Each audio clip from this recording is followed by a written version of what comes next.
सच का।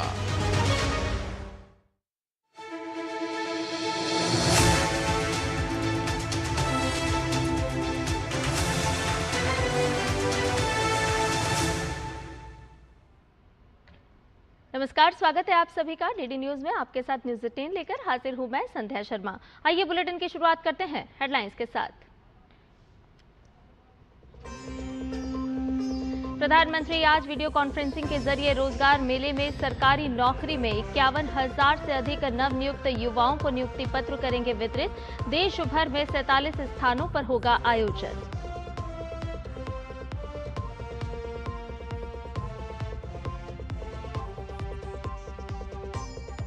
अमेरिकी विदेश मंत्री मार्को रूबियो भारत की 4 दिवसीय यात्रा पर कोलकाता पहुंचे। आज नई दिल्ली में प्रधानमंत्री नरेंद्र मोदी से करेंगे मुलाकात। 26 मई को क्वाड समूह की बैठक में होंगे शामिल।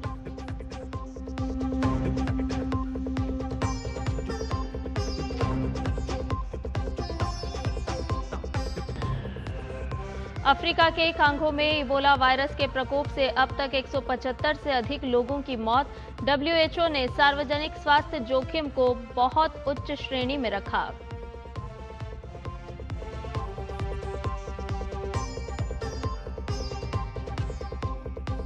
और एशियाई जूनियर व्यक्तिगत स्क्वॉश चैंपियनशिप में भारत का दमदार प्रदर्शन। सभी श्रेणियों के सेमीफाइनल में पहुंचकर 8 पदक किए पक्के।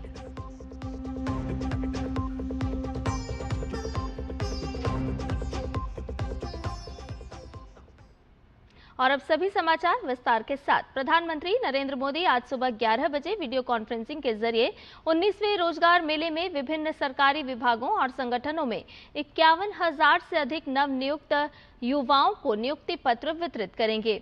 वह आयोजन को संबोधित भी करेंगे। रोजगार सृजन को प्राथमिकता देने की प्रधानमंत्री की प्रतिबद्धता के अनुरूप रोजगार मेला इस दृष्टिकोण को साकार रूप देने की महत्वपूर्ण पहल है। आपको बता दें कि जब से देश में रोजगार मेले की शुरुआत हुई है, तब से लेकर अब तक कुल 18 रोजगार मेलों का सफल आयोजन किया जा चुका है, जिनके जरिए लगभग 12 लाख युवाओं को सरकारी नौकरी के नियुक्ति पत्र सौंपे गए हैं। आज का ये 19वां रोजगार मेला पूरे देश में एक साथ 47 अलग अलग प्रमुख स्थानों पर आयोजित किया जा रहा है। इसमें देश के सभी हिस्सों से चयनित नवनियुक्त उम्मीदवार रेल मंत्रालय, गृह मंत्रालय, स्वास्थ्य एवं परिवार कल्याण मंत्रालय, वित्तीय सेवा विभाग, उच्च शिक्षा विभाग आदि सहित केंद्र सरकार के विभिन्न मंत्रालयों और विभागों में कार्यभार ग्रहण करेंगे। इनमें मुख्य रूप से रेल मंत्रालय, गृह मंत्रालय, स्वास्थ्य एवं परिवार कल्याण मंत्रालय, वित्तीय सेवा विभाग और उच्च शिक्षा विभाग शामिल हैं।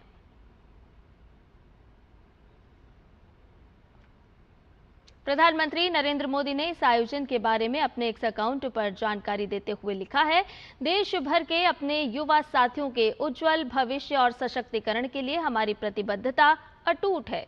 इसी दिशा में आज सुबह 11 बजे वीडियो कॉन्फ्रेंसिंग के जरिए एक और रोजगार मेले में शामिल होगा। इसमें युवाओं को विभिन्न सरकारी विभागों के नियुक्ति पत्र सौंपने का सौभाग्य मिलेगा।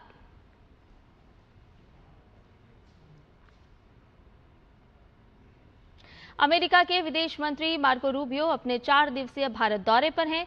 आज सुबह कोलकाता पहुंचने के बाद रूबियो मिशनरीज ऑफ चैरिटी के मदर टेरेसा हाउस पहुंचे।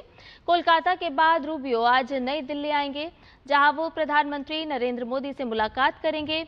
इनकी इस यात्रा का उद्देश्य व्यापार, रक्षा तथा ऊर्जा जैसे क्षेत्रों में द्विपक्षीय सहयोग को बढ़ावा देना है।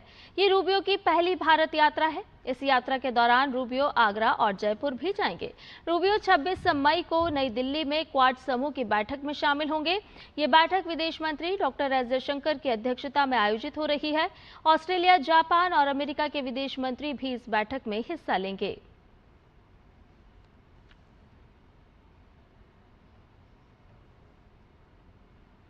आपको बता दें कि मार्को रूबियो की भारत यात्रा कई मायनों में बेहद ही खास है।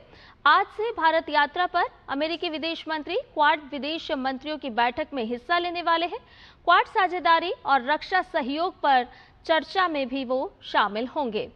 इसके साथ साथ ऊर्जा सुरक्षा और व्यापार जैसे महत्वपूर्ण मुद्दों पर वो अपने विचार भी रखेंगे।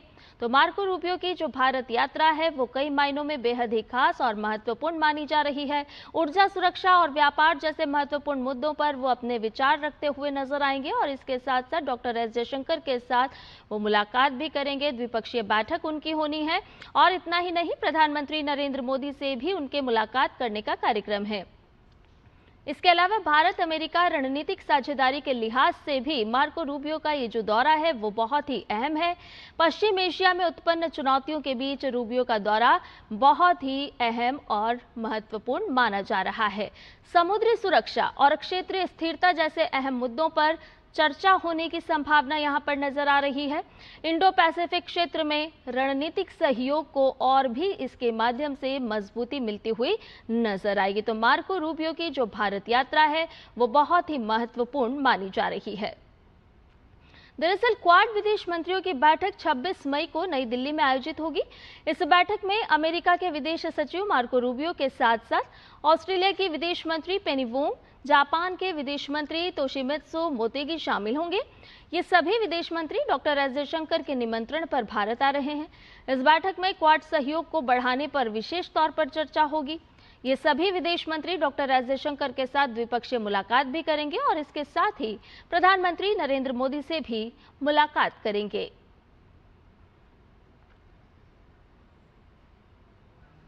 आइए रुक करते हैं अगली खबर का। केंद्रीय माध्यमिक शिक्षा बोर्ड ने कक्षा 12वीं की बोर्ड परीक्षा की उत्तर पुस्तिका की स्कैन कॉपी प्राप्त करने की अंतिम तिथि एक दिन बढ़ाकर 24 मई कर दी है। सीबीएसई ने यह निर्णय वेबसाइट पर अत्यधिक आवेदन और तकनीकी व्यवधान के बाद लिया है।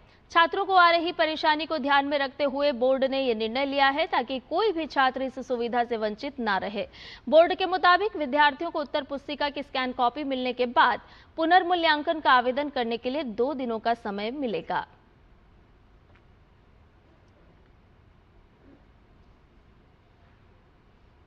पश्चिम बंगाल में राशन व्यवस्था में कथित भ्रष्टाचार को लेकर सरकार ने बड़ा एक्शन शुरू कर दिया है।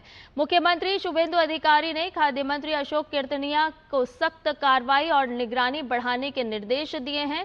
सरकार का आरोप है कि ममता बनर्जी के शासनकाल में गरीबों के लिए केंद्र से भेजे गए चावल और गेहूं में भी भ्रष्टाचार हुआ। 23 जिलों के खाद्य अधिकारियों के साथ हुई समीक्षा बैठक में पीडीएस व्यवस्था में पारदर्शिता और गुणवत्ता सुनिश्चित करने पर जोर दिया गया। राशन दुकानों, राइस मिल, फ्लोर मिल और गोदामों में नियमित और अचानक निरीक्षण बढ़ाने के आदेश भी जारी किए। फर्जी राशन कार्ड धारकों की पहचान कर नाम हटाने और जरूरतमंद गरीब परिवारों को शामिल करने की प्रक्रिया अब तेज की जाएगी। सरकार ने साफ कर दिया है कि खाद्य सुरक्षा योजना का लाभ केवल वास्तविक जरूरतमंदों तक पहुंचाना ही लक्ष्य है। इधर पश्चिम बंगाल शिक्षा विभाग ने खर्च घटाने और कार्यक्षमता बढ़ाने के लिए नई गाइडलाइन जारी कर दी है। अब ज्यादातर विभागीय बैठकें वीडियो कॉन्फ्रेंसिंग के जरिए आयोजित की जाएंगी। अनावश्यक फोटोकॉपी और प्रिंटिंग पर रोक लगाते हुए सभी फाइलें ई ऑफिस सिस्टम से प्रोसेस करने के निर्देश दिए गए हैं। नई फिजिकल फाइल शुरू करने के लिए विशेष अनुमति जरूरी होगी। गैर जरूरी सरकारी यात्राओं में कटौती और कार पुलिंग व्यवस्था लागू करने की तैयारी भी की जा रही है। शाम 7 बजे के बाद गैर जरूरी बिजली उपयोग बंद रहेगा। वरिष्ठ अधिकारियों के लिए वर्क फ्रॉम होम रोस्टर लागू किया गया है। हालांकि आपात स्थिति में कर्मचारियों को दफ्तर बुलाया जा सकेगा।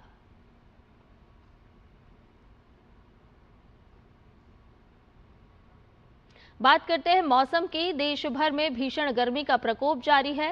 भीषण हीट वेव से लोगों का हाल बेहाल हो रहा है। मौसम विभाग ने आज उत्तर प्रदेश, मध्य प्रदेश और विदर्भ में भीषण लू का रेड अलर्ट जारी किया है, तो वहीं हरियाणा और चंडीगढ़ में लू का ऑरेंज अलर्ट जारी किया गया है। अगले 2 दिनों में छत्तीसगढ़, ओडिशा, पंजाब, राजस्थान, तेलंगाना और आंध्र प्रदेश में भी लू चलने की आशंका है।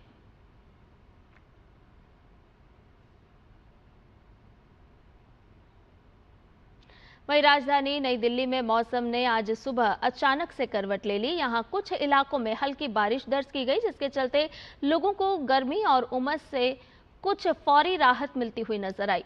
तेज हवाओं ने मौसम को और भी सुहावना बना दिया। कई दिनों से भीषण गर्मी के बाद अब लोगों ने बदले मौसम का आनंद लेते हुए राहत महसूस की।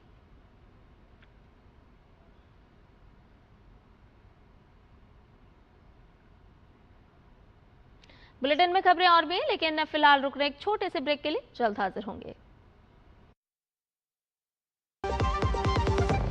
खाने में मेरी क्वीन के लिए क्या है? किंग मटर पनीर, किंग बैगन भरता, king veg pulao, king palak paneer kofta. ये सब किंग क्यों? क्योंकि ये सब बना है MDH किचन किंग से आपका बॉस। MDH किचन किंग, असली किचन किंग। MDH मेरी पसंद, मेरी पसंद, मेरी पसंद, मेरी पसंद, हमारी पसंद, हम सबकी पसंद। मजबूत देश का मजबूत सरिया हो गया स्टील। मास्टर जी नमस्ते, 2 ड्रेसेस बनानी है, ठीक है? ऐसा कुछ। लेकिन मास्टर जी 4 दिन में पार्टी है, बन जाएगी ना पक्का? हो जाएगा। कैसे? फैशन चेंजेस हमेशा, उषा हमेशा। ब्रेक के बाद न्यूज 18 में आपका एक बार फिर से स्वागत है। प्रधानमंत्री आवास योजना ने असंभव से लगने वाले लक्ष्य को हासिल करते हुए करोड़ों परिवारों का सपना साकार किया है और उन्हें सुरक्षा का एक आधार प्रदान किया है। इस योजना के तहत ग्रामीण क्षेत्रों में अब तक 3 करोड़ 51 लाख आवास स्वीकृत हुए हैं, जिनमें 3 करोड़ 4 हजार से अधिक परिवारों को पक्का आवास मिल गया है। वहीं शहरी क्षेत्रों में 1 करोड़ 25 लाख घर स्वीकृत किए गए हैं, जिसमें 1 करोड़ 19 लाख से अधिक परिवारों ने इसका लाभ उठाया है। इस योजना ने करोड़ों बेघर लोगों को अपनी छत और आत्मसम्मान दिया है और इसीलिए इस योजना के बारे में कहा जाता है कि यह सिर्फ घर नहीं, करोड़ों परिवारों की सुरक्षा का आधार है।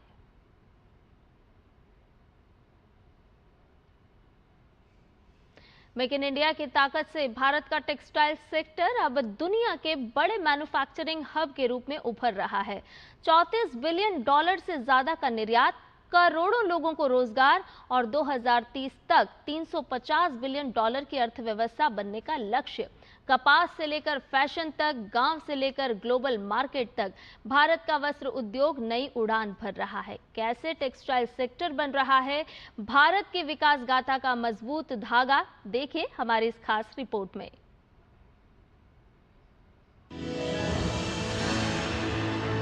भारत का टेक्सटाइल और अपैरल सेक्टर आज देश की अर्थव्यवस्था की सबसे बड़ी ताकतों में शामिल हो चुका है। मेक इन इंडिया अभियान के बाद इस उद्योग को नई रफ्तार मिली है और भारत अब दुनिया के बड़े टेक्सटाइल मैन्युफैक्चरिंग हब के रूप में उभर रहा है। देश का वस्त्र उद्योग सिर्फ कपड़े बनाने तक सीमित नहीं है, बल्कि ये करोड़ों लोगों की रोजी रोटी, निर्यात और औद्योगिक विकास का मजबूत आधार बन चुका है। वर्तमान में ये सेक्टर भारत की जीडीपी में 2.3% योगदान देता है, जबकि औद्योगिक उत्पादन में इसकी हिस्सेदारी 13% और कुल निर्यात में लगभग 12% है। 2023-24 में भारत ने $34.4 बिलियन के टेक्सटाइल उत्पादों का निर्यात किया। इसके बाद 2024-25 में ये आंकड़ा बढ़कर $36.61 बिलियन तक पहुंच गया। अनुमान है कि 2025-26 में भारत का टेक्सटाइल निर्यात 37 से 38 बिलियन तक जा सकता है। भारत का टेक्सटाइल बाजार फिलहाल दुनिया में 5वें स्थान पर है। सरकार अगले 5 वर्षों में इस उद्योग की वृद्धि दर को 15 से 20% तक ले जाने की दिशा में काम कर रही है। वर्तमान में करीब $174 बिलियन का ये बाजार 2030 तक बढ़कर $350 बिलियन तक पहुंचने का अनुमान है। इस निर्यात में सबसे बड़ा योगदान अपैरल यानी तैयार कपड़ों का रहा है।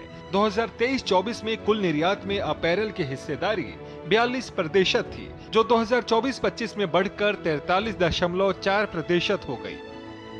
वैश्विक बाजार में मांग में नरमी और अमेरिकी टैरिफ दबाव के बावजूद भारतीय अपैरल सेक्टर अपेक्षाकृत मजबूत बना हुआ है। रोजगार के लिहाज से भी यह उद्योग बेहद महत्वपूर्ण है।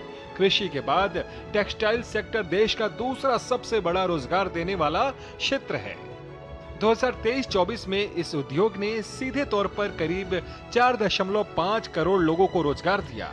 2025-26 तक ये संख्या बढ़कर 4.6 करोड़ तक पहुंचने का अनुमान है। इसमें बड़ी संख्या महिलाओं और ग्रामीण युवाओं की है, जिससे ये सेक्टर सामाजिक और आर्थिक सशक्तिकरण का भी बड़ा माध्यम बन रहा है। इस उद्योग की सबसे बड़ी ताकत इसकी MSME आधारित संरचना है। देश में लगभग 80% टेक्सटाइल क्षमता माइक्रो, स्मॉल और मीडियम एंटरप्राइजेज यानी MSME क्लस्टर्स में फैली हुई है। यही कारण है कि यह क्षेत्र ग्रामीण अर्थव्यवस्था को भी मजबूती देता है। सरकार की योजनाओं ने इस सेक्टर को नई ऊर्जा दी है। PM मित्र योजना के तहत देश में बड़े इंटीग्रेटेड टेक्सटाइल पार्क विकसित किए जा रहे हैं ताकि उत्पादन से लेकर निर्यात तक की पूरी प्रक्रिया एक ही स्थान पर हो सके। इसके अलावा PLI यानी प्रोडक्शन लिंक्ड इंसेंटिव योजना निवेश और बड़े पैमाने पर उत्पादन को बढ़ावा दे रही है।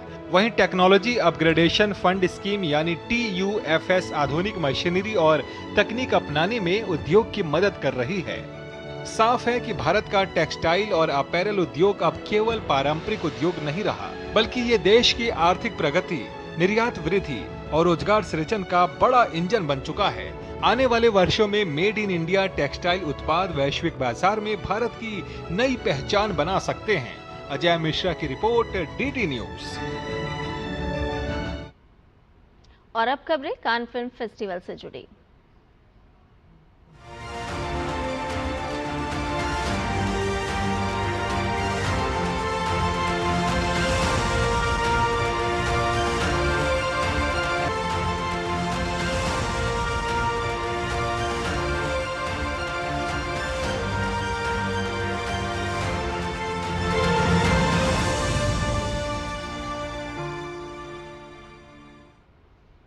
दुनिया की बदलती ताकतों के बीच अब ब्रिक्स देश सिर्फ व्यापार और रणनीति की भाषा नहीं बोल रहे, बल्कि सिनेमा और संस्कृति के जरिए भी दुनिया में अपनी नई पहचान बनाने की कोशिश कर रहे हैं। हाल ही में संपन्न कान फिल्म बाजार में विभिन्न ब्रिक्स देश एक मंच पर आए। देखिए ये खास रिपोर्ट। ब्राजील, भारत, रूस, चीन, स्पेन और दक्षिण अफ्रीका का ये मंच अब ब्रिक्स प्लस के रूप में दुनिया के बड़े सांस्कृतिक और क्रिएटिव नेटवर्क में बदलता दिखाई दे रहा है। इसी सोच के साथ ब्रिक्स फिल्म फेस्टिवल, को प्रोडक्शन इनिशिएटिव्स और स्टूडेंट फिल्म कोलैबोरेशंस जैसे मंच तैयार किए जा रहे हैं ताकि ग्लोबल साउथ की आवाज हॉलीवुड के प्रभुत्व से बाहर निकलकर दुनिया तक पहुंच सके। ब्राजील से मिस्र तक, भारत से रूस तक, अब सिनेमा कल्चरल डिप्लोमेसी और सॉफ्ट पावर का एक हथियार बनता दिखाई दे रहा है। सिनेमा, जो कभी सिर्फ मनोरंजन का माध्यम माना जाता था, अब कल्चरल डिप्लोमेसी और ग्लोबल इन्फ्लुएंस का नया आयाम बनता दिखाई दे रहा है। आज भारत, ब्राजील, रूस, चीन और दक्षिण अफ्रीका समेत ब्रिक्स देश अब एक साझा फिल्म इकोसिस्टम तैयार करने की दिशा में आगे बढ़ रहे हैं। उद्देश्य साफ है, ग्लोबल साउथ की कहानियों को दुनिया तक पहुंचाना और एक नया सिनेमैटिक ऑल्टरनेटिव तैयार करना। We have a number of co-production treaties across the world. We don't have one with India yet. We've been in discussions with them for a while now. I think the last time we were at Cannes, in 2024, we did participate in a panel discussion at the Bharat Pavilion. And this year we're continuing our conversations with the Indian delegation.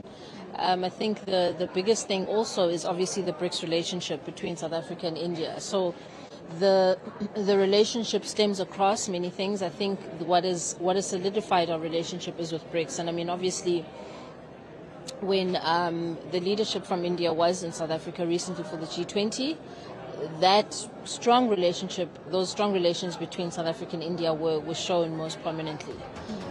BRICS देश अब cinema को soft power और strategic storytelling tool के रूप में देखने लगे हैं।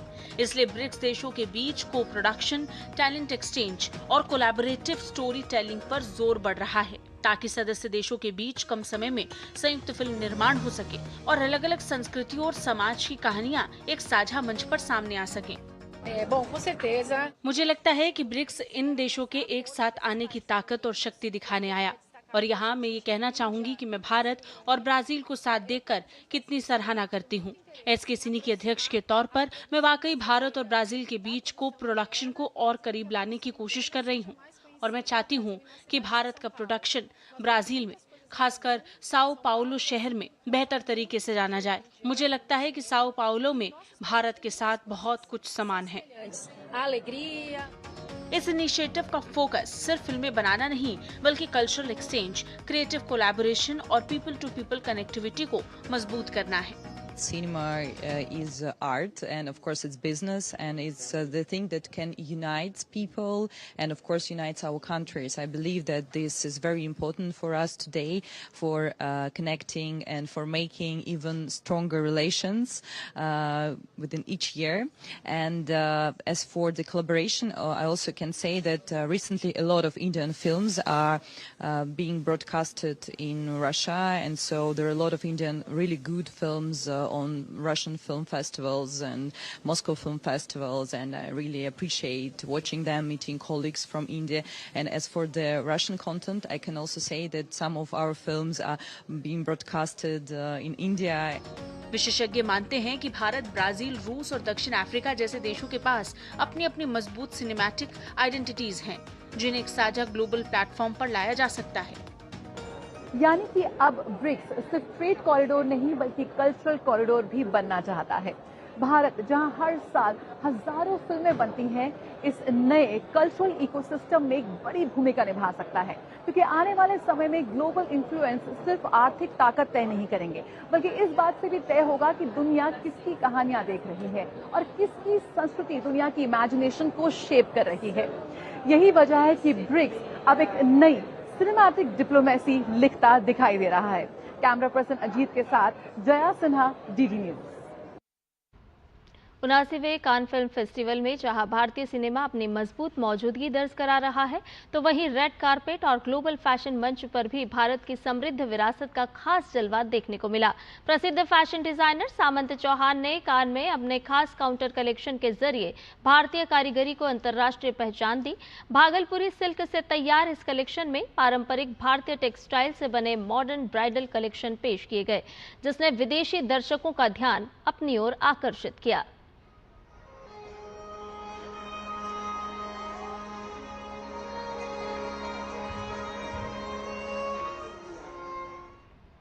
ऐसा जगह है जहाँ पे इंडियन डिजाइनर्स की प्लेटफॉर्म बहुत आगे बढ़ता है, बिकॉज जैसे पूरा ग्लैमर सिटी है, यहाँ पे सारे इन्फ्लुएंसर्स आते हैं, सारे हॉलीवुड बॉलीवुड आते हैं, and our publicity is all by celebrities. So when to do a show with so many celebrities from around the world, that richest people which is there market, at the end of the day में कोई designer काम करेगा, उनको कमाना है, आगे जाके उनको सामान बेचना है। Cannes is the best place, because यहीं पे उनका सामान दिखेगा, जो उनका वायरल होगा, तभी तो उनका सामान वर्ल्ड वाइड जाएगा।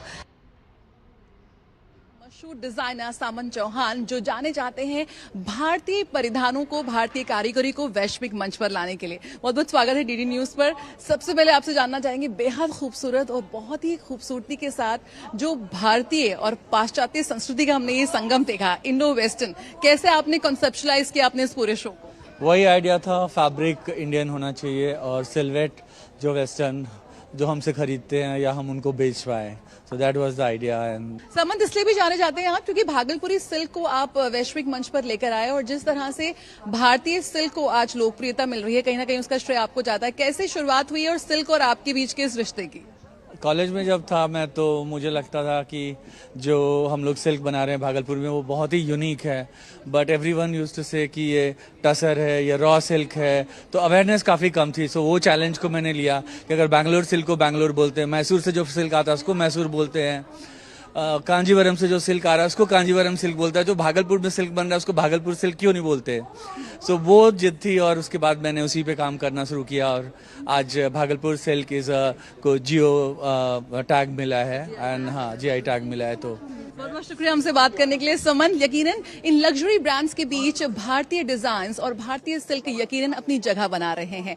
हाथ से बने हुए ये परिधान भारतीय कारीगरी, भारतीय कलाकारों और भारतीय बुनकरों को आज वैश्विक मंच पर न सिर्फ एक बाजार दे रहे हैं बल्कि पहचान भी दे रहे हैं। कैमरा पर्सन अजीत के साथ जया सिन्हा, डीडी न्यूज, कान।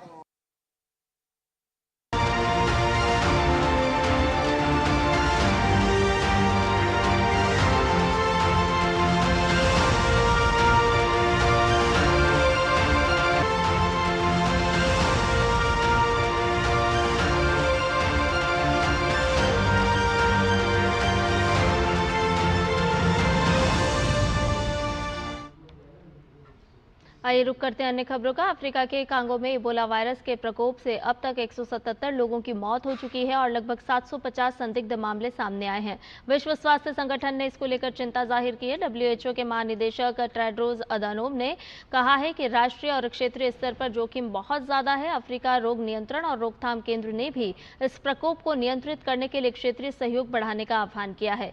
ये संक्रमण पूर्वी कांगो के कुछ हिस्सों और पड़ोसी देश युगांडा में फैल भी चुका है। पूर्वोत्तर कांगो के अधिकारियों ने संक्रमण को रोकने के लिए किसी समारोह में 50 से ज्यादा लोगों के इकट्ठा होने पर प्रतिबंध लगा दिया है। तो वहीं अंतिम संस्कार में अब सख्त स्वास्थ्य प्रोटोकॉल का पालन करना अनिवार्य होगा। वहीं भारत में सरकार ने किसी भी स्थिति से निपटने के लिए एजेंसियों को सतर्क रहने के निर्देश दिए हैं।